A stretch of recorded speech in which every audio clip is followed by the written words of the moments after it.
পরমপিতার ইচ্ছাই অদিষ্ট।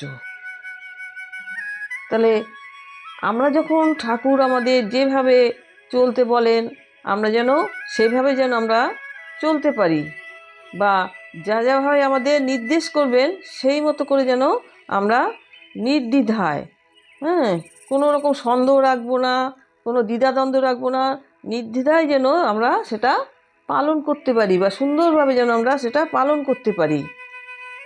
তবেই কিন্তু আমরা ঠাকুরের অস্তিত্বকে তত্ত্বভাবে জানতে পারবো। তাহলে কি যদি আমরা ঠাকুরের অস্তিত্বকে যদি আমরা সেই তত্ত্বভাবে যদি জানতে পারি, তাহলে আস্তে আস্তে আমরা কী মানে পরমপিতাকেও আমরা জানতে পারবো।